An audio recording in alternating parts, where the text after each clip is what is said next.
sessão, nossa terceira e última sessão de apresentação de comunicações. E antes de passar a palavra aos apresentadores, eu vou passar a palavra para o Vinícius, que vai fazer uma manifestação oficial em nome da diretoria da Abralic. Obrigado, Márcia. Então, boa tarde a todos. A Abralic agradece o apoio e a participação de todos vocês neste congresso, que por conta da conjuntura teve de ser realizado pela primeira vez de forma online. Os STs gravados serão disponibilizados online em nossas plataformas. Aqueles que apresentarem as comunicações e estiverem em dia com a anuidade receberão os certificados e poderão enviar os textos para publicação em e-book até o dia 15 de dezembro. As normas especificadas no site deverão ser rigorosamente seguidas, senão o documento não será considerado para publicação. Por favor, atentem para diretrizes como formato, normas de formatação, ausência de numeração, dentre outras. Informações sobre a forma de envio do documento também estarão disponíveis em nosso site. Vocês podem ver a programação das mesas no site da Abralic. Elas são realizadas em nosso canal do YouTube. São diversos temas com pesquisadores da área transmitidos de forma aberta. As mesas passadas já estão no nosso canal. Não deixem de nos seguir. Por favor, confiram os horários estipulados pelos coordenadores para sua comunicação. Algumas medidas de etiqueta virtual são encorajadas. Mantenha o áudio desligado enquanto outra pessoa estiver apresentando. Desligue o vídeo caso esteja com a conexão fraca ou de dados. Desejamos a todos um ótimo congresso. Então, muito obrigada, Vinícius. Antes de eu passar a palavra aos apresentadores, Marcelo, Diego, querem fazer uma palavra mais formal? Mais formal não, mas só reforçar o boa tarde aí para todos que estão presentes. Bom vê-los aqui nesse nosso último encontro, né? Algumas pessoas já estão nos acompanhando aí ao longo dos dias, o que é também gratificante, né? A Kátia está por aí, a Andressa está por aí, os outros apresentadores, então sejam todos muito bem-vindos e esperamos aí trocar boas ideias ainda no finzinho da nossa conversa de hoje. Diego? E aí, então tá, boa noite, boa tarde ou boa noite a todas e a todos também. É um prazer, assim, acho que estou super contente, assim, que a gente tenha feito tudo que fez nessa semana, assim, porque a gente, acho que conversou sobre várias coisas, ficou com vontade de conversar mais, estabeleceu novos contatos e tudo mais, que é exatamente o que se quer, o que se espera de eventos como esse, né? Assim, que a gente tem a possibilidade de estabelecer, fazer novas conexões, enfim, e repensar as nossas práticas, repensar aquilo que a gente já vem fazendo. Eu queria fazer aquela coisa indelicada de hoje, que a gente tem trabalhado sempre com uma certa flexibilidade de 15 minutos, mas tudo bem, podemos, né? Tínhamos tempo. Hoje, como, né, vou reforçar isso, né? Como a gente tem o teto até as 8 horas, né? A gente tem que, acho que vai ter que ser um pouquinho mais rigoroso com tentar, assim, fechar em 15 para 17, mas não passar muito mais, para que a gente consiga ter esse precioso tempo no final, que é de conversar, assim, porque é tão legal quanto as apresentações, assim, acho que é chato sair simplesmente todo mundo fechar a porta e sair, né, sem ter esse papo. Então, peço a compreensão de todos e todas também para isso. Então, tá. Reforço as palavras dos meus colegas coordenadores, amigos, queridos. Já passo de imediato a palavra para a Bruna Luiza e peço que todos emudeçam seus microfones.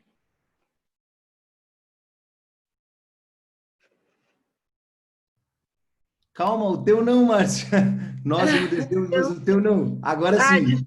Desculpa.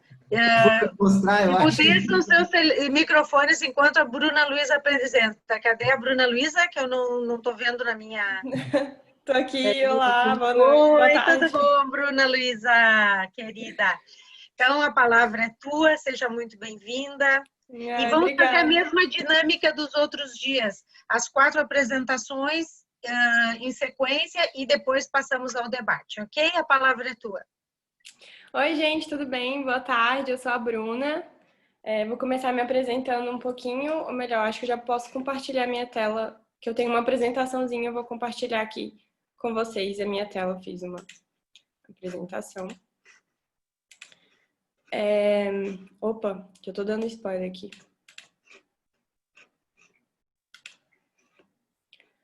Bom, vou começar primeiro explicando o meu tema e aí eu parto para a minha apresentação.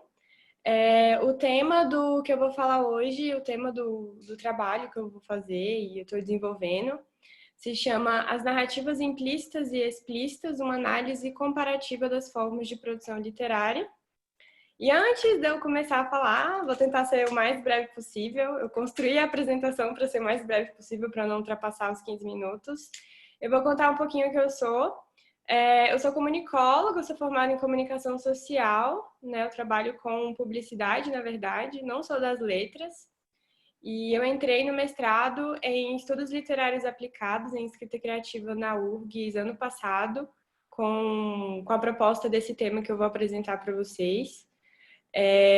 Eu gosto muito da comunicação e eu sempre fui para um lado de estudar a comunicação no papel de quem está do outro lado também, né? Então, meu papel como comunicóloga, mas e quem está vendo ali o que eu estou fazendo, quem está lendo o que eu estou escrevendo, quem está lendo as minhas campanhas publicitárias, quem está lendo, quem está absorvendo todo esse trabalho que eu estou fazendo.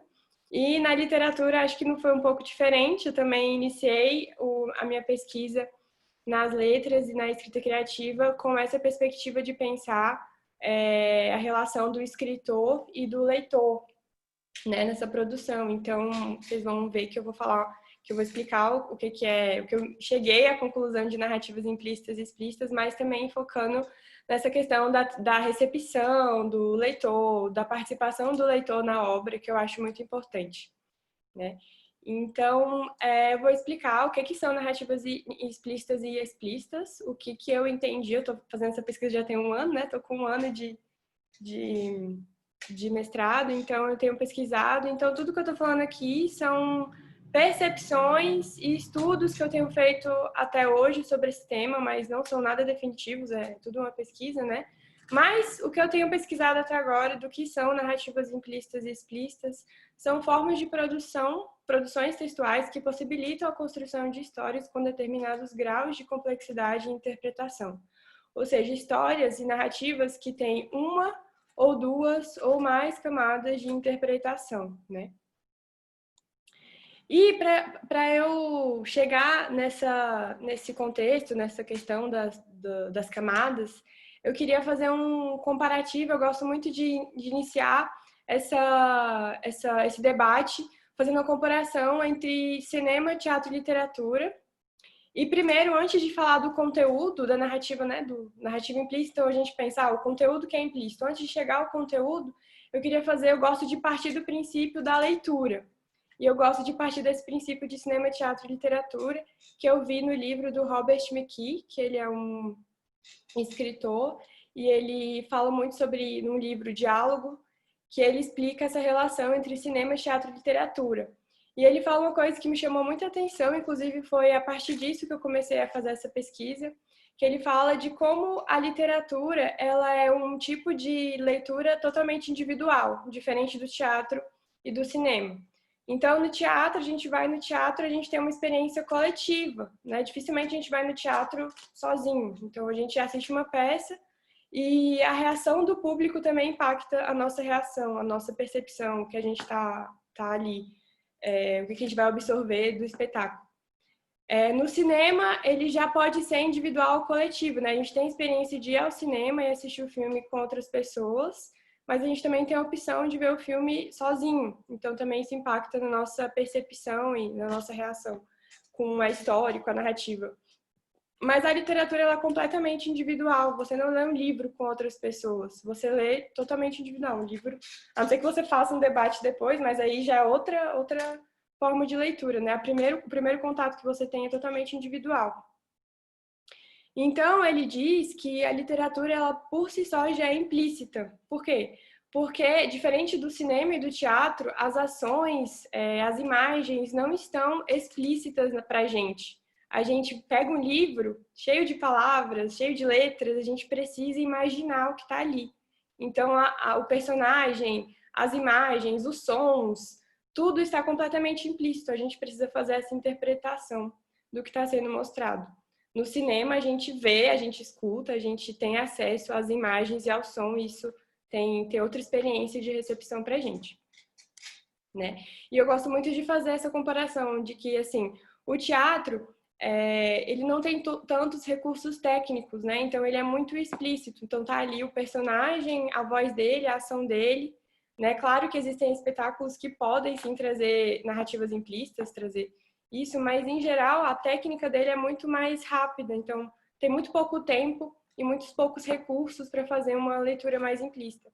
No cinema, a gente tem uma mistura, né? Dependendo da forma como o diretor ele utiliza a câmera e os sons, eles podem, da forma como ele mostra as narrativas, né? Ele pode fazer quebra-cabeças, ele pode misturar algumas coisas com as técnicas do cinema. Então, no cinema a gente consegue ver essa implicidade também no conteúdo, na narrativa. E na literatura é muito mais fácil criar essa narrativa implícita, porque a própria forma de leitura ela já é implícita, né? A gente precisa imaginar, então, ter uma participação do leitor muito grande. E aí, eu trago um pouquinho do escritor Umberto Eco, que ele fala sobre os limites da interpretação. E ele fala uma coisa que é muito fundamental no que eu estou estudando, que o leitor é fundamental no processo de contar uma história. Então, ele defende que o escritor, quando ele escreve um livro, quando ele cria um mundo, quando ele cria um determinado mundo ali, é impossível falar tudo sobre esse mundo. Então, ele precisa do leitor para preencher as lacunas que ele deixou. Então, ele fala assim, cara, quando eu escrevo uma história, eu não consigo falar absolutamente tudo dessa história. Eu preciso que o leitor ele interprete e ele preencha as lacunas. Então, a participação dele é muito importante para a história ser formada, para o processo da história ser completo. E aí eu entro nessa questão do Ricardo Piglia também, que ele traz uma perspectiva de que uma narrativa, um conto, na verdade, né? Eu dei uma mexida aqui no texto, mas ele fala que um conto conta duas histórias. E a primeira é a que temos acesso e a segunda é a história secreta que a gente precisa decifrar, né? E aí eu trouxe da perspectiva não só do conto, mas da narrativa. A narrativa ela também pode contar duas histórias. Então, se a gente pensa que se um conto ele tem duas histórias e a primeira é o que a gente tem acesso e a segunda é o que a gente precisa decifrar, então tá bem claro que a participação do leitor é muito importante, né? Igual o Umberto Eco falou. Então o leitor precisa ler ativamente, ele precisa participar da história, tanto para decifrar a história secreta como para construir também, talvez, essa história, segundo o que o Umberto Eco falou.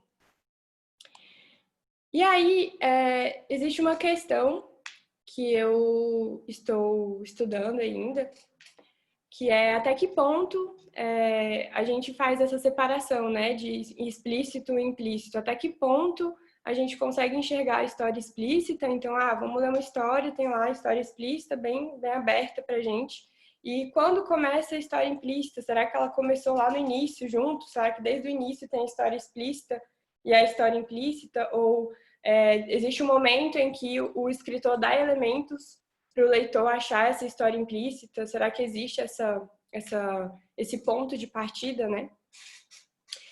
E aí eu comecei a perceber que dentro do tema narrativa... Dentro do tema narrativa implícita, existem mais de uma narrativa implícita em um contexto, em um texto, em uma produção literária, né? O qual eu apelidei, por enquanto, de 3 tipos de narrativa implícita, que é o implícito interno, subjetivo, o implícito social e o implícito abstrato. Existem esses 3 tipos de narrativa implícita em um texto, em uma produção literária, em um conto, em um romance, em alguma narrativa. E eu identifiquei, depois de analisar alguns autores e alguns textos bastante comuns, né, que a gente ouve falar, e eu comecei a perceber essa diferença entre os implícitos que os autores e escritores geralmente usam, e obviamente, possivelmente devem ter mais tipos de narrativa, né, mas eu centralizei nessas 3, que foi o que eu consegui claramente identificar. Então, eu trouxe alguns exemplos que eu acho que vai ficar mais claro para vocês entenderem melhor essa questão de narrativa implícita. A Clarice Lispector é uma escritora que eu já li bastante texto dela e eu percebo que ela usa um implícito interno e subjetivo, que são cenas narrativas focadas no pensamento do personagem nas suas reflexões internas. Tem pouca ação externa e o leitor mergulha no fluxo de consciência da personagem, muitas vezes não linear.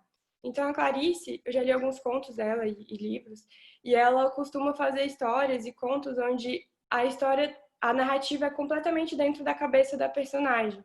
Não tem nada explícito no texto, assim, é totalmente implícito, interno. Então, você lê e você entra no pensamento e no fluxo de pensamento do personagem, no que ele está pensando. Não tem uma linearidade, um início, meio e fim. Né? O personagem, porque o nosso pensamento ele não é linear. Então, os textos dela são histórias onde a gente entra no pensamento do personagem e aquilo ali é a história. Né? Então, eu chamei isso de implícito interno subjetivo. O Machado de Assis, por exemplo, e outros muitos escritores, principalmente na época, principalmente no Brasil, quando a gente passa por algumas tensões sociais, esse tipo de narrativa é muito comum, que são cenas narrativas que têm como objetivo contextualizar e problematizar contextos sociais. O leitor entra na história de um personagem que tem uma vida difícil por conta do seu contexto social. Então, a história explícita é um personagem que tem uma vida assim, assado, e a história implícita são todas as problemáticas sociais que ele está passando naquele momento. Né? Então, o Machado de Assis e muitos outros escritores costumam trazer essa questão social nos seus textos e estão implícitas, né? Não está claramente, a problemática não está explícita no texto. O que está explícito é a história do personagem, é a história crítica, mas você consegue enxergar todas as problemáticas que os escritores trazem no implícito que eles colocam na história. E o Borges, que eu costumo chamar, né, um exemplo de um tipo de implícito abstrato, que são cenas narrativas que têm como objetivo criar um imaginário próprio. Histórias quebra-cabeça com conceitos e ideias criadas pelo próprio autor, a narrativa implícita fica por conta do leitor. Então, o Borges, o implícito do Borges não é tão claro quanto o do Machado ou da Clarice, né? Que a Clarice você consegue ver, é um implícito que está dentro da cabeça do personagem, é um fluxo interno, subjetivo, não é ação externa, é implícito porque já é implícito que está na cabeça do personagem. O Machado de Assis, ele é um implícito que traz problemáticas sociais, que não tá falando problema de cara. Mas o Borges não, o Borges ele deixa por conta do leitor fazer esse quebra-cabeça, entender o que ele está criando ali, o que ele está trazendo para o leitor entender. E, enfim, esses são só alguns exemplos para explicar um pouquinho do que eu entendi como narrativa implícita e explícita, mas é óbvio que dentro disso dá para falar muito mais coisas, dentro desses autores tem muito mais coisa. E os principais questionamentos que eu sempre me pergunto quando eu estudo esse tipo de narrativa é o que é esse enredo implícito e implícito, né? Então, o enredo implícito, será que o enredo ele pode ser completamente explícito? Será que todo enredo ele é implícito de alguma forma? Seja porque o escritor quis ou pela forma como o leitor interpretou? Às vezes o escritor escreveu uma história explícita, mas o leitor ele interpretou várias camadas implícitas ali, né? Não se sabe. Como ele se desenvolve dentro de uma obra, como é que isso se desenvolve? Então, aquela questão que eu falei lá, até que ponto entra a história implícita? Ou será que sempre existe uma história implícita numa obra? Como é que um escritor escreve isso? Como é que ele desenvolve uma história? Como é que se enxerga isso? Como é que a gente consegue analisar? Né? Será que tem uma análise mais profunda dentro disso? E quais são os fatores que possibilitam identificar essa diferença? Então, naqueles 3 exemplos, eu falei, então, o fator social, o fator interno, o fator subjetivo. Quais são os fatores que a gente identifica e pode identificar o que é uma narrativa implícita? E por que ela é importante dentro de um contexto de produção e leitura literária? E aí, nessa última parte, eu entro numa questão que eu acho muito importante, que foi o que eu falei lá no início, sobre sempre pensar no leitor, né, de estudar a literatura, estudar as narrativas, a produção escrita, a escrita criativa, mas também entender o leitor que está por trás. Então, o quanto as narrativas implícitas, elas ajudam na formação de leitores mais autônomos, porque se a gente pensa que uma narrativa implícita, ela precisa de um leitor mais ativo, né? Então, o leitor ele não fica passivo, ele precisa estar muito ativo na história. Seja pelo que o Humberto Eco falou, que para uma história ser construída precisa de um leitor, ou Piglia, que ele fala que o leitor precisa decifrar a história secreta. Então, nesses dois exemplos, o leitor ele é um leitor ativo, então ele não só absorve a história que o escritor escreveu e fica ali parado, ele precisa participar, ele é mais ativo. E ao ser mais ativo, ele é mais autônomo, ele consegue ter um pensamento mais crítico, ele consegue, ele trabalha melhor, né? A leitura dele não só simplesmente absorve o que está ali, do que foi dito para ele, acredita em tudo e não se questiona e não interpreta e não é autônomo de alguma forma. E pensando num contexto que a gente está vivendo de muita fake news, de muita informação errada, né?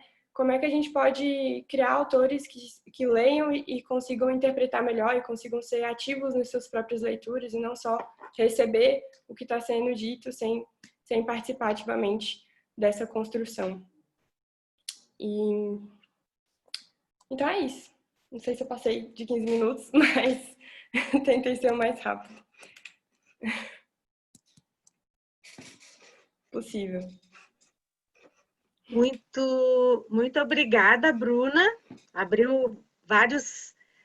Tenho certeza que abriu vários questionamentos aí. Vamos guardá-los para o final das apresentações, ok, Bruna? Muito obrigada. Obrigada também por ser bem pontual. Bruna, olha só, acho que tu tem que parar o compartilhamento de tela, senão a gente não consegue fazer isso aqui. Ah, sim. Peraí. Opa, peraí. Eu pausei o compartilhamento, mas não saiu, né? Agora sim. Agora deu certinho. Obrigado. Muito obrigada, Bruna. Então, agora nós passamos à apresentação do Carlos Osânias. Muito obrigada, Carlos. A palavra Obrigado, toda tua. Obrigado, Márcia. Boa noite agora, né? 6h26. Boa noite, colegas, participantes. Eu vou tentar compartilhar aqui a minha tela. Deixa eu ver se eu consigo aqui.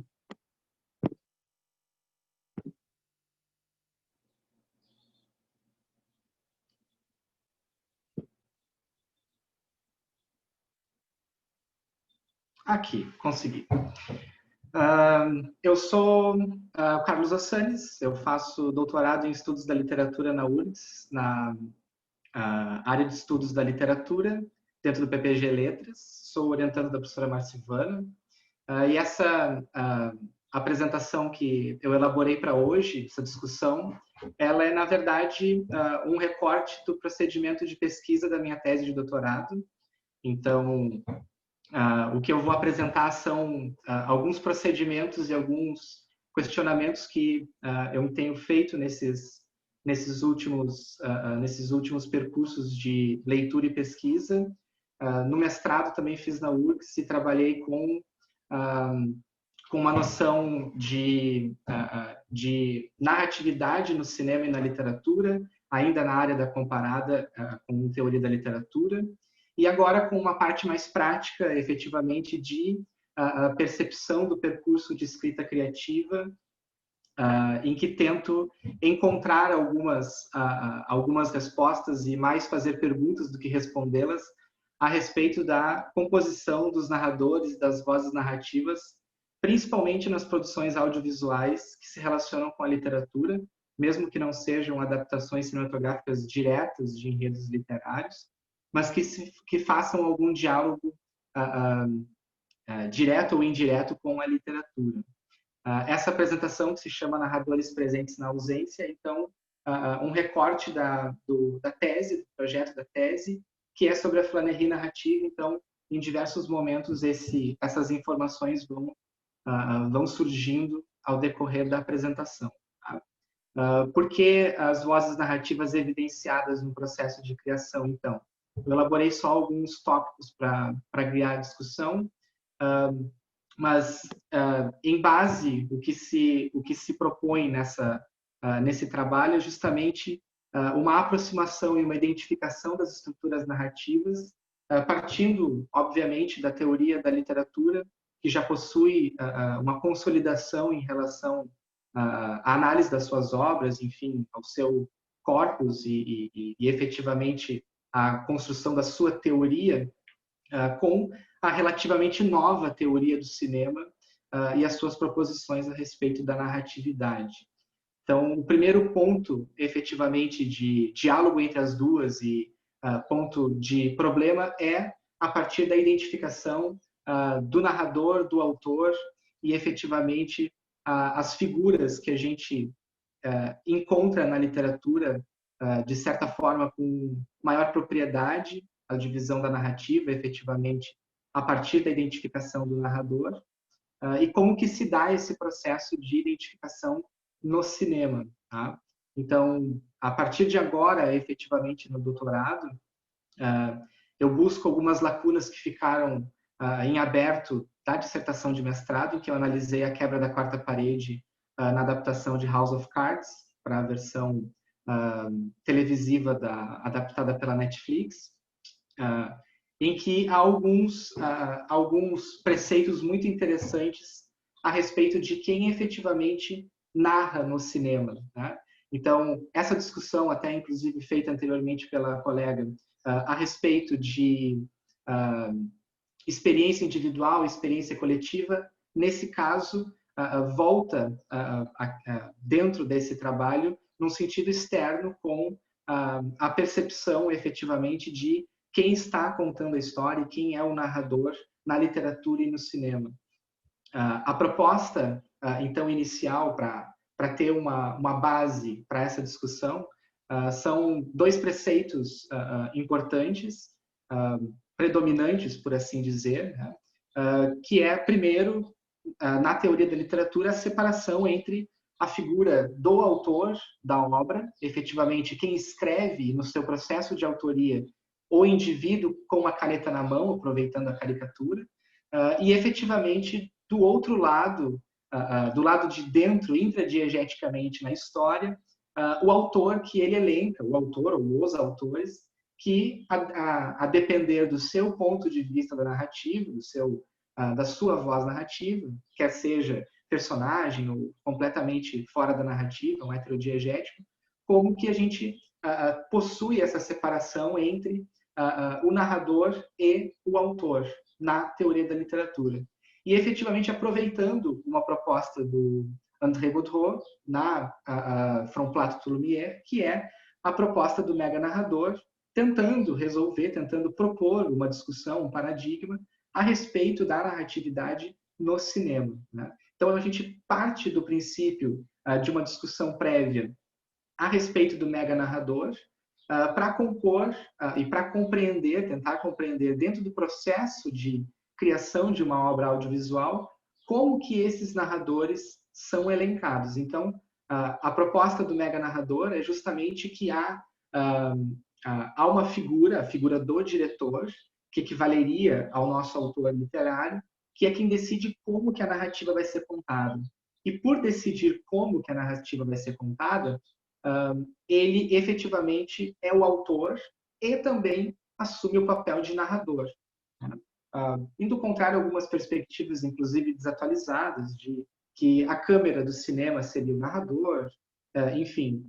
Essa proposta mais atualizada comunica para os leitores que efetivamente existe, resguardado na capacidade do diretor, que é efetivamente, né, aquele que materializa esse produto, a imagem como produto, né, e não o roteirista, por exemplo, ou outras pessoas que fazem parte do processo de criação, mas efetivamente não estão diretamente ligadas com a noção de autor, com a noção que nós temos de autor lá na literatura, que é quem decide, né, efetivamente o que, ou mais precisamente, como que a história vai ser conduzida. Apesar de não possuir, nesse caso, de poder possuir o que o próprio Baudreau chama de narradores implícitos ou algo semelhante a isso, no sentido de um narrador elencado pelo próprio diretor para compor a obra, ele vai ter sim algumas funções narrativas que vão ser desempenhadas como a função de narrador, mas ele apenas possui uma falsa pretensão de ser narrador pelo fato de ele ser, digamos, uma espécie de marionete do próprio diretor, que seria o narrador em ultimato. A partir dessa discussão, então, a proposta da tese, enfim, esse recorte que eu trago para a discussão, é a da diluição da autoria no cinema e como que, efetivamente, ao compreender essa diluição e a compreender, principalmente, a partir do processo de criação, como que essa compreensão pode permitir que a gente identifique outros autores e, mais especificamente aqui, num trabalho com a narratologia, outras vozes narrativas que não só a do diretor, mas efetivamente, mesmo que coordenadas pelo diretor, mas que estão presentes nessas margens, né, que acabam saindo da mise-en-scène do cinema, que nós não enxergamos quando efetivamente assistimos a algum filme ou alguma série, enfim. Até aqui cabe comentar, estou trabalhando com audiovisual, obviamente com uma atenção maior ao cinema e à televisão, mas também tentando, né, aproveitar alguns conceitos de outras narrativas audiovisuais, que não só o longa-metragem ou a série televisiva, mas em especial atenção a essas duas. Então, partindo do princípio da continuidade da série e da não continuidade do filme, né? Uma obra cinematográfica é produzida e, a não ser que ela tenha uma sequência ou se faça um remake, todas as outras propostas pensadas depois da sua produção não são incorporadas, né? Já numa série televisiva, elas podem ser incorporadas semana a semana. Mas, num primeiro ponto, o diretor, como materializador da imagem, porque efetivamente ele recebe essa outorga de autor, como eu falei, por ser o responsável pela concretização da imagem. A imagem, né, a transposição da ideia para a imagem, ou ao menos do texto, né, essa tradução intersemiótica entre pensamento, texto e imagem, é dada, sim, caracterizada. Isso não estou tentando efetivamente desconstruir nesse sentido, mas aproveitar esse conceito e compreender, então, um pouquinho do pré-produção e da produção, e não só olhar a obra pronta como um sistema fechado. E aí, sim, tentando identificar outras vozes que estão presentes nesse processo de criação, né? Que são outras entidades, como além do diretor, os atores, os técnicos, os roteiristas, e, nesse sentido, extradiegeticamente, ou seja, eles estão fora da narrativa, no campo, né, fora do plano ficcional, mas eles podem, sim, incorporar elementos que vão aparecer lá no momento final. Então, uma fala que tenha sido improvisada por um ator, ou efetivamente algum tipo de incremento que ele faça, ou de improviso, ou durante a leitura do roteiro, enfim, qualquer que seja esse momento em que o roteiro recebe um tratamento antes de efetivamente ser gravado, fazem sim parte de uma composição que não é estanque de elencar apenas o diretor como entre aspas, né, o dono do filme ou o dono da série, mas que identifique isso. Isso vai permitir que nós possamos identificar, então, entidades que representem e que efetivamente construam a narrativa, mas que estão fora do quadro, né? Usando uma brincadeira com o subtítulo, né? Mas que estão fora, efetivamente, da diegese, e mesmo que no nível interno, como que é possível que outros agentes modifiquem a obra, modifiquem a ideia inicial, pelo menos, ou, enfim, acabem até ressignificando a ideia inicial do diretor, né? Então, basicamente, nessa proposição, estamos separando em dois grandes grupos, esses não narradores, mas observadores, que podem se utilizar tanto da contação como da mostração, para, a partir de um ponto de vista em específico, né, complementar e efetivamente produzir, não produzir novos sentidos, mas permitir que o leitor produza novos sentidos, né? Então, uma espécie de observador agente que efetivamente tem a possibilidade de trabalhar pontualmente na criação desse produto final. Então, como eu comentei anteriormente, atores que modificam falas ou que efetivamente, com a sua atuação, modificam o rumo da narrativa. Às vezes, uma personagem é inicialmente pensada para ser de determinada maneira, mas a própria personalidade do ator acaba se confundindo com a personalidade da personagem da ficção, e é impossível, nesse sentido, dissociar o ator da personagem, né? E de outra forma, ainda que efetivamente, como eu falei, se for uma obra audiovisual, um único filme, pode não funcionar dessa maneira, mas quando houver uma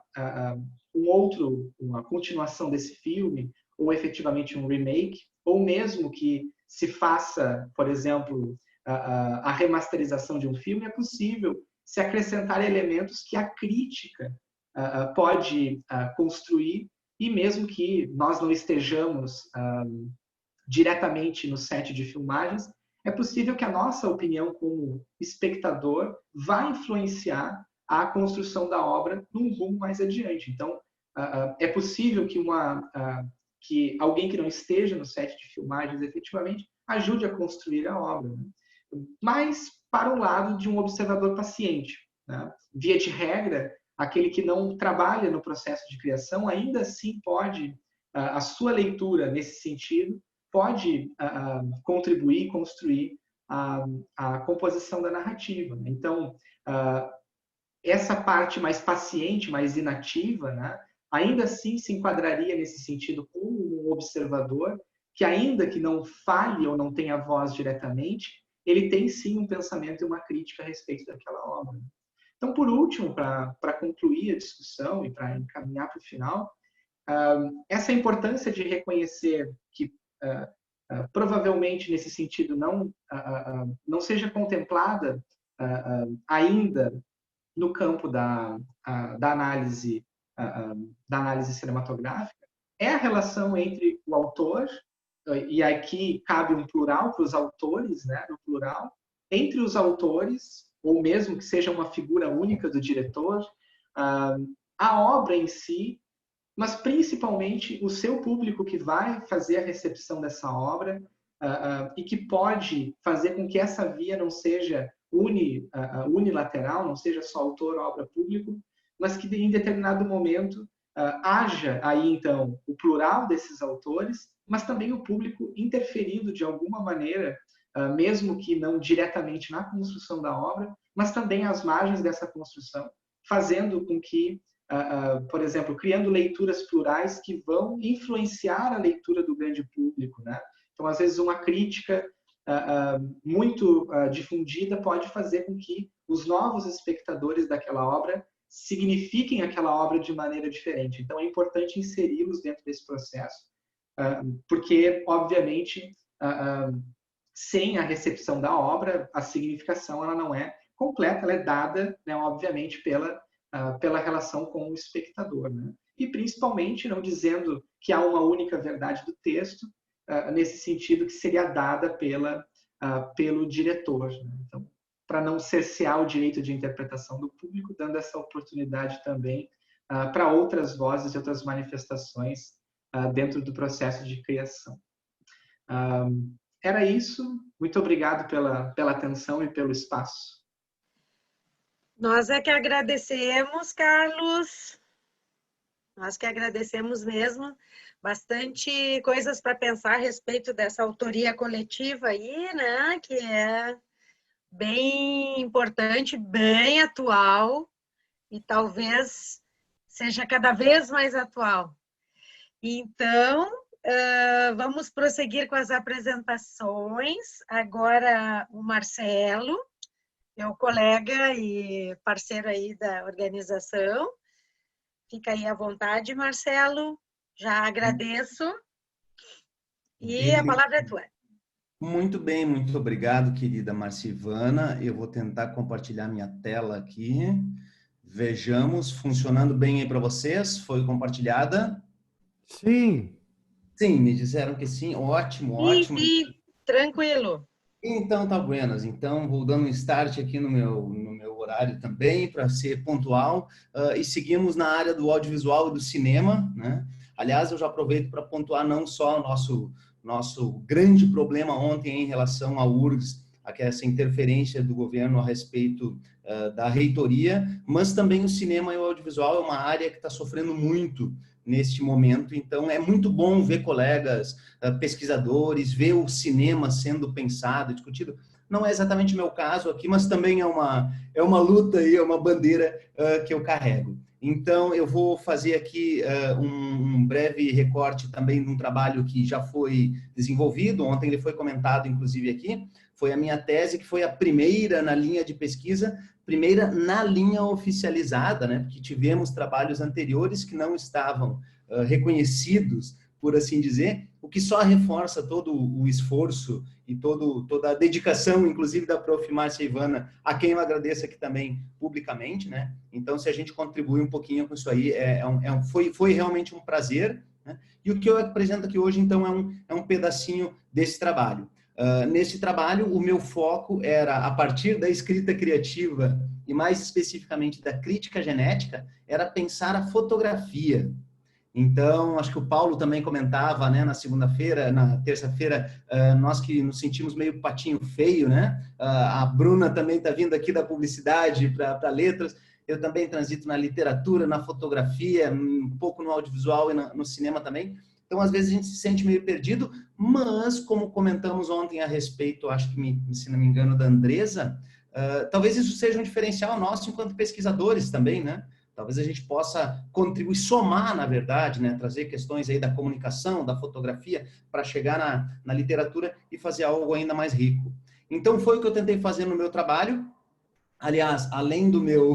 Fiquei especialmente magoado com o comentário ontem da prof. Márcia Ivana, de que, como é que é trabalho de vagabundo ou preguiçoso, ou algo assim. Então, eu fiz questão de botar aqui o meu sumário, porque desenvolvi uma tese teoricamente fundamentada, uma discussão conceitual e tudo mais. E dois momentos importantes que eu deveria, então, apresentar na tese, eu apresentei em um fotolivro e em um pequeno documentário. E é bom a gente pontuar isso, porque também é um esforço, foi não só um esforço meu, claro, mas eu tive não só a aceitação e o apoio da minha orientadora, mas também olhos simpáticos a esse tipo de situação dentro do próprio PPG. Então, nós que ontem falávamos da história, dessas lutas, dessa dificuldade, então, me foi um prazer e espero ter contribuído alguma coisa em trazer outros produtos, que não apenas uma tese escrita que vai invariavelmente ficar dentro da estante, como era o título bem bonito de ontem, né? E aí, no meu... Opa, deu um pau aqui. Ah, pronto. Volta. Ops. Só um momentinho. E vocês estão me escutando aí? Sim. Estão escutando? Às vezes tem que dar uma clicadinha na tela ali para ele destravar. Acho que foi Estamos isso. super bem. Né? Então tá bom, beleza. Bom, antes eu estava vendo as Mas pessoas. agora saiu outra projeção. Que ótimo. Então, deixa eu voltar para cá. Opa, desculpa. Aqui estou. Então, mais uma vez, voltando. Aqui. Tentamos. Tá lá. Uhum. A apresentação toda ou o... Ops. A gente está vendo a apresentação toda com as barras laterais também. Então tá. Então, agora estamos na... Agora tá na tela. Então tá jóia. Então sigo aí rapidinho também. Essa foi a proposta do nosso fotolivro e que pensava o processo da fotografia, então bem mais amplo do que apenas o momento do clique. Isso foi muito divertido que a gente fez, mas nos deu um trabalho muito maior. Então não era apenas o clicar, né, o fazer a foto, mas todas as etapas anteriores e posteriores. E isso, claro, tem a ver com a minha trajetória, com a minha vinda da publicidade. Sou colega da Bruna, né, e também fiz o mestrado e doutorado na letras.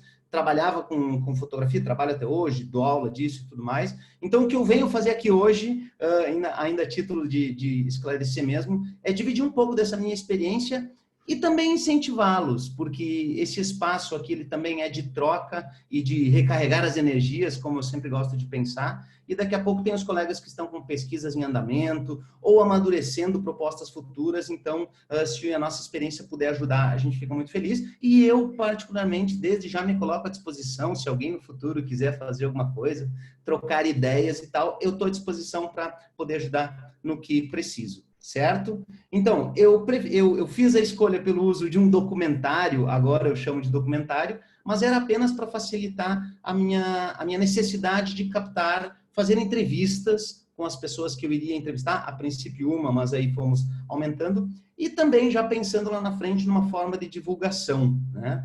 Já no início do meu doutorado, no primeiro ano, eu tive que mudar o meu objeto, né? Fazer um outro recorte, porque o autor, o fotógrafo que eu tinha escolhido, embora tinha se mostrado bastante disposto no início, ele, num primeiro entrave burocrático, eu quis uma autorização de uso de imagem, já ficou um negócio super complicado, já embolou tudo, e eu já me desesperei, disse, professora, o cara não quer mais me ajudar, meu Deus, então já abandonei num primeiro momento. E eu falo isso também para as pessoas que em algum momento se sentem perdidas ou apavoradas por situações possíveis, e para mim ficou muito melhor num segundo momento. Mas o que eu falo aqui hoje é do documentário, então a gente obedeceu etapas normais de produção audiovisual, de pré-produção, de produção e de finalização, e é o que eu vou detalhar aqui um pouquinho, tentando dividir um pouco da nossa experiência. Então, enquanto pré-produção, a gente se preocupou com, obviamente, toda a logística, mas pensamos também roteiros de entrevista, blocos e tudo mais. Aliás, né, o meu objeto... Ah, não, vocês não estão me vendo. Alguém está me vendo aqui? Então tá bom. Como thumbnail por aí, né? O livro é O Chão de Graciliano, do fotógrafo Thiago Santana, que foi super disponível, então eu não o conhecia diretamente, eu conhecia apenas o trabalho dele, e não sabia o que esperar, assim, eu tinha boas referências, que o cara é super gente boa e tal, mas não sabia como iria ser recebido, quantas oportunidades eu teria de entrevistá-lo, então me preparei com esses equipamentos aí mesmo, fiz um investimento inicial, claro, saiu tudo de um investimento pessoal, então, mesmo com celular, fiz uma gravação boa de celular, utilizei um gravador profissional, um H4N, que era emprestado de alguém, comprei um microfone de lapela, agora que a gente está aqui nessa vida virtual, a gente vai vendo como é importante a gente ter registros bons de áudio, né? Aliás, isso tudo é o meu principal recado aí no início, que o foco é o áudio, né? O áudio é que é tudo. E isso pode parecer incoerente de alguém da fotografia ou do audiovisual, mas nesse tipo de situação que eu vivi, e isso é para ser um conselho para alguém for fazer em algum momento, o áudio, tendo um bom áudio, a imagem a gente consegue resolver de várias maneiras. Com imagens de apoio, com fotografias, tem inúmeras maneiras de resolver o áudio, o vídeo, mas o som não. Então, fiz questão de comprar um microfonezinho, que também não era muito caro, e fui fazer a minha primeira entrevista com blocos aí. Ah, pronto, já trancou aqui tudo de novo. Ah, não, foi. E aí eu fiz uma primeira entrevista, a professora Márcia Ivana me acompanhando de Porto Alegre, vou lá, não sei o quê. Era uma viagem para um evento de fotografia, o cara ia estar lá também, combinei com ele, e fiz uma primeira entrevista de 2 horas. Ele se mostrou super receptivo, foi um querido comigo e tal.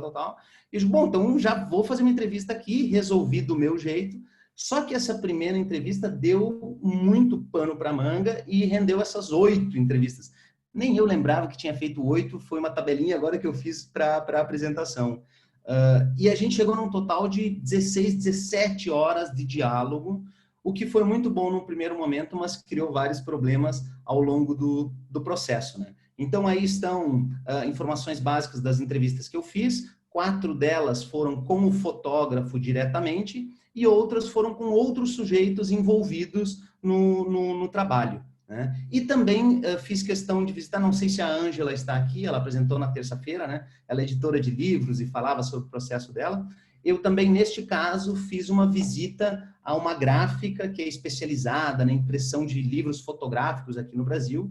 Então, fiz essa visita também, fui super recebido, mas lá não registrei nada, inclusive porque eles não autorizavam registrar o parque industrial deles e tal. Então, fiz todo esse percurso E tenho aqui apenas, então, umas ilustrações do que rolou, né? Essa aí é a minha primeira entrevista com o Thiago Santana, e aí eu faço questão de circular ali, é uma planta muito bonita que ficou na minha cara o tempo inteiro, então não pude usar nada dessas imagens aí praticamente, mas me segurei nos áudios. Então, sempre com o celular é uma ótima solução para isso, e o H4n, que é um gravador profissional com um microfone de lapela.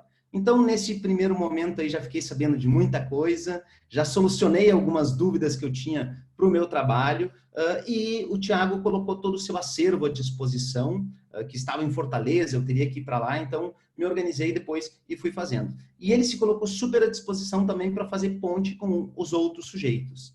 Então, eu fui aproveitando isso, melhorei a minha equipe, porque até então era eu sozinho. Então, convidei um colega, um amigo fotógrafo, que estava em São Paulo na época, topou trabalhar assim, a gente negociou valores simbólicos e tudo mais, e fomos até Fortaleza, e depois ele me acompanhou nas captações em São Paulo. E isso foi uma ótima solução, porque realmente a gente não dá conta. Então, fica aí a minha sugestão também, caso as pessoas não queiram encarar tudo isso, que faça, ou inclusive por questão de investimento, né? Tem parceria para ser feita nas próprias instituições, às vezes tem outros cursos, em comunicação, publicidade, jornalismo e tudo mais, a gente consegue encontrar outras maneiras de viabilizar essas situações, né? E aí, claro, a gente já tinha aí equipamento de luz, outros equipamentos de câmera, e aí eu já pensava num documentário mais bem elaborado, né? Aqui estamos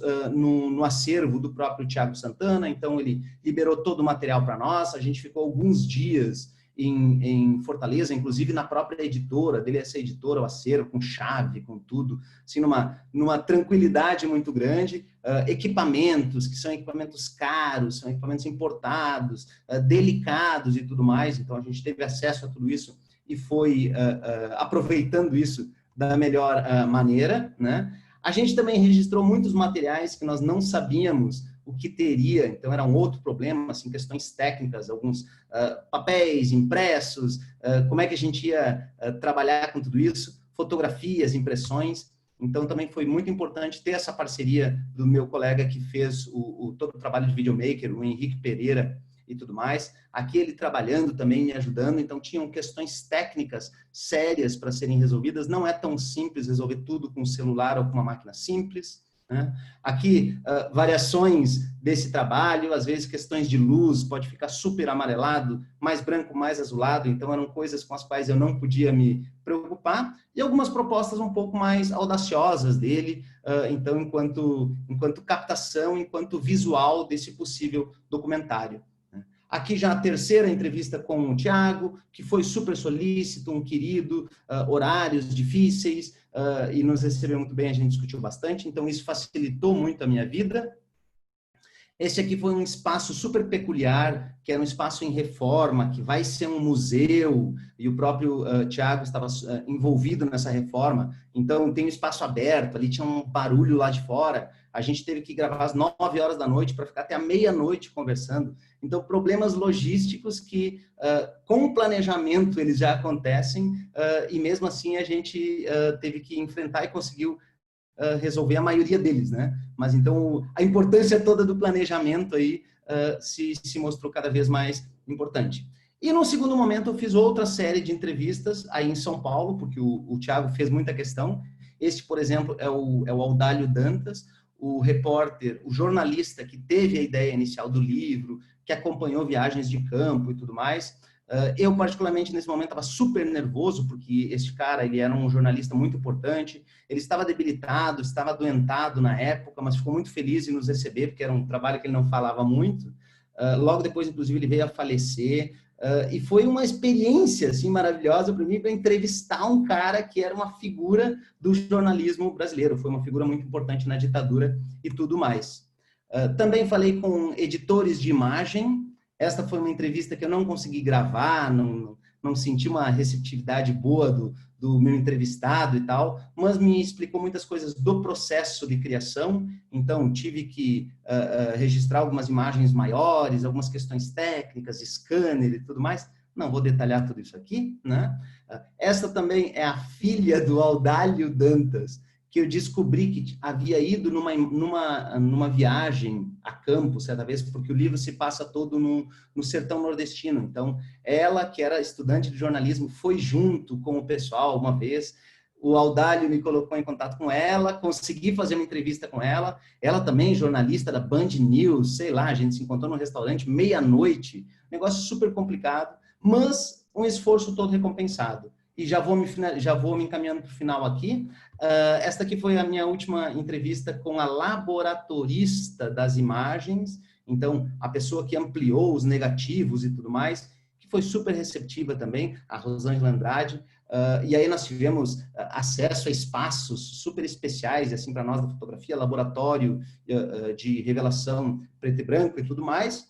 E aí, no final, então, depois de tudo isso captado, eu tive um imenso trabalho para decupar tudo isso, para editar, né, assim, selecionar os melhores momentos, e, enfim, fazer este resultado aí, que ficou um documentário de 26 minutos, ele era para ser utilizado apenas na banca de qualificação. Como a gente já estava no final do processo, então a gente manteve apenas aquela edição, e agora, depois desse tempo todo, o objetivo é exibir isso cada vez mais. Também essa oportunidade aqui era um objetivo de retomar todos esses materiais, agora com a cabeça mais calma, um pouquinho mais de tempo, e ver o que vai sair daqui. Então, a partir de agora, também fiz essa apresentação para retomar todo esse trabalho e para reforçar, né, minha própria proposta com isso. Não era só fazer a tese como se fosse pouco, mas resolver muito bem a minha tese, e ela foi super bem resolvida. Mas deste material eu também gostaria que nós nos desafiássemos um pouco para principalmente aproximar essas nossas pesquisas da comunidade em geral. Então, vai ser um esforço que eu vou ter a partir de agora, vou ter que reeditar, estou com um problema de trilhas, pagamento de trilhas, enfim, vários outros detalhes aí no meio dessa proposta. Mas era isso que eu queria contar para os colegas aí, e reforço minha disponibilidade se alguém precisar de alguma outra ajuda em outro momento. Era isso. Obrigado, pessoal. Obrigada, Marcelo.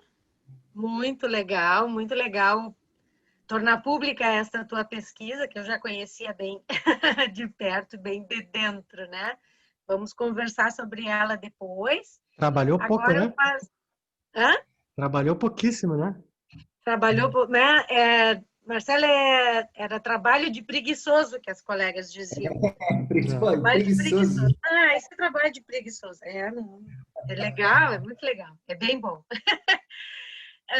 Vamos conversar sobre o teu trabalho depois. Agora eu passo a palavra para Ana Santos, querida, para encerrar com chave de ouro, com uma chave poética, este nosso encontro. Tá bem? Obrigada, Ana. Obrigada. Boa noite. Eu sou doutoranda em estudos de literatura na URGS, na linha de pesquisa Estudos Literários Aplicados, Literatura, Ensino e Escrita Criativa. Eu desenvolvo um projeto de escrita criativa em poesia, sob orientação da professora Marcivana de Lima e Silva. A minha formação é em jornalismo, pela URGS, e eu concluí um mestrado em estudos de literatura em 2017, também na linha de pesquisa Estudos Literários Aplicados, e também sob orientação da professora Marcivana, na URGS. A minha dissertação girou em torno da escrita de um livro de poemas, intitulado Fabulário, que foi publicado 2 anos depois, em 2019, pela Confraria do Vento, nessa edição aqui. Eu vou falar um pouco, então, sobre essa experiência de escrever um livro de poesia no contexto acadêmico. Quando eu me candidatei a uma vaga no mestrado em 2015, essa linha de pesquisa voltada especificamente para projetos de escrita criativa tinha acabado de ser criada na URGS, mesmo que alguns trabalhos desse tipo já tivessem sido escritos na universidade, como os romances do Altair Martins, por exemplo, A Parede no Escuro, que ele escreveu no mestrado, e Terra Avulsa, que ele escreveu no doutorado. O único projeto de poesia desenvolvido na URGS do qual eu tinha conhecimento era o Spoilers, do Diego Grando, que naquela época ainda estava sendo escrito. Então, essa questão do gênero literário foi a primeira que se apresentou no momento da escrita do projeto inicial, justamente pela escassez de exemplos anteriores. Pelo que eu me lembro, o único exemplo que eu encontrei foi a dissertação do Diego, do mestrado que ele fez na PUC e que gerou o livro Sétima do Singular. Falar sobre um livro de ficção que ainda não foi escrito me parecia mais possível do que falar sobre um conjunto de poemas não escritos. No caso do romance, por exemplo, se pode descrever o enredo, que é um elemento mais tangível. E havia ainda necessidade de articular essa proposta com alguma reflexão teórica. Para que essa ideia de livro ficasse mais clara, então, até para mim mesma, eu precisei definir um fio condutor. Mais tarde eu entendi que no desenvolvimento da dissertação em si haveria mais liberdade, mas no momento da candidatura eu tentei pré-definir todos os elementos que eu pude, porque eu queria provar que o meu projeto era viável. Isso passava pelo fato de que eu não tinha uma trajetória em poesia antes do mestrado. A minha única publicação em livro na época era O que Faltava ao Peixe, um conjunto de contos, mesmo que fossem contos em que eu já flertava com a linguagem poética. Eu tinha um livro de poemas pronto, o Mobile, que só viria a ser publicado em 2017, ou seja, no final do mestrado. Foi justamente nessa fronteira entre prosa e poesia que o fabulário nasceu. A ideia inicial do projeto se baseava numa inversão. Em vez de contos com elementos poéticos, que era o que eu tinha publicado até então, eu escreveria poemas com elementos narrativos, ou seja, poemas que contassem pequenas histórias. Mas ao longo do processo de escrita do livro, à medida que as minhas ideias foram se transformando e amadurecendo, o projeto passou a englobar o diálogo com diferentes gêneros textuais e também com diferentes linguagens ou suportes. O livro se dividiu então em 3 seções. Museu Mínimo, que contém poemas inspirados em diferentes linguagens ou suportes, como a fotografia, o cinema, os sonhos. Microcosmo, que reúne poemas baseados em diversos gêneros textuais, como carta, notícia, telegrama. E Fabulário, que preserva um pouco da ideia original dos elementos narrativos, mas que acabou se tornando a menor seção do livro. Uma pergunta que eu me fazia era em que medida escrever poemas como parte de uma dissertação seria diferente de escrever poemas fora do contexto acadêmico. Isso é algo que eu fui descobrindo na prática, não existe um método pré-definido. Antes de tudo, havia um prazo a ser cumprido e a necessidade de conciliar criação e reflexão. Depois de ficar perdida por algum tempo, sem saber muito bem por onde começar, eu achei que faria mais sentido escrever os poemas primeiro e fazer comentários teóricos a partir da escrita, após a criação dos poemas. A dissertação contém, então, 3 capítulos teóricos.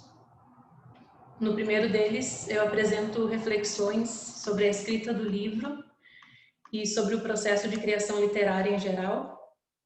Também comento certos aspectos distintivos da linguagem poética e a natureza do sujeito lírico. No segundo, eu comento a gênese de um poema específico, chamado Retrato de Família. E o último capítulo consiste em um exercício crítico posterior ao momento da criação. Eu faço uma tentativa de análise de um poema chamado Anúncio Imobiliário. O fato de que o livro faria parte de um trabalho acadêmico gerava muita ansiedade e elevava o meu nível de exigência, que já era bastante alto. Para o João Cabral de Melo Neto, existem 2 tipos de poetas: os que acham a poesia e os que procuram a poesia. E na escrita do fabulário eu posso dizer que eu procurei muito mais do que achei. Então houve muito trabalho, mas sempre com base em anotações espontâneas feitas previamente, porque é difícil criar sem matéria-prima alguma. Eu precisei me impor uma disciplina maior, tanto por causa do prazo, quanto pela necessidade de registro do processo. Então, eu guardei todas as versões dos poemas em arquivos separados, que é algo que eu não fazia antes. Guardei as versões finais na gaveta por meses antes de relê-las. Eu também escrevi alguns poemas mais longos que o usual. E na criação desses poemas, eu incluí etapas que até então não existiam no meu processo. Eu fazia uma espécie de brainstorming antes da escrita da primeira versão, criava playlists de canções relacionadas ao elemento central do poema, usava imagens relacionadas ao poema como plano de fundo do computador. Essa era também uma tentativa de recriar a sensação, às vezes remota, que tinha desencadeado a criação do poema. É importante dizer que essa foi a forma que eu encontrei de escrever esse livro e de organizar essa dissertação naquele momento específico. Isso varia a depender do poeta, a depender do projeto. E a escrita dos poemas da tese, por exemplo, tem acontecido de forma mais espontânea e vem incorporando algumas imagens relacionadas ao momento atual, do isolamento, da pandemia, que era algo que eu nem cogitava no começo do doutorado. Mesmo que o método de escrita tenha sido diferente do meu processo habitual, até porque eu buscava um resultado diferente, a essência dos meus trabalhos anteriores se manteve. E isso vai ao encontro do conceito de projeto poético mencionado pela Cecília Almeida Salles no livro Gesto Inacabado. Segundo esse conceito, existem fios condutores que atam todas as obras de um determinado artista. E eu percebo isso no fabulário, esse universo particular, essa visão de mundo muito pessoal que também aparece nos meus outros trabalhos. Na entrega da dissertação é apresentada a versão do livro que citei naquele momento. Antes da publicação pode haver, como houve no meu caso, mudanças, acréscimos, exclusões, nada é definitivo. Como poeta, eu sou muito grata pela oportunidade de ter desenvolvido um trabalho nessa linha de pesquisa. Eu aprendi muito, não só sobre o meu próprio processo, mas também sobre poesia e criação em geral. E eu tenho certeza de que esse livro não existiria da forma como ele existe hoje se essa linha de pesquisa não existisse, se esse espaço dentro da universidade não existisse. É isso então, muito obrigada.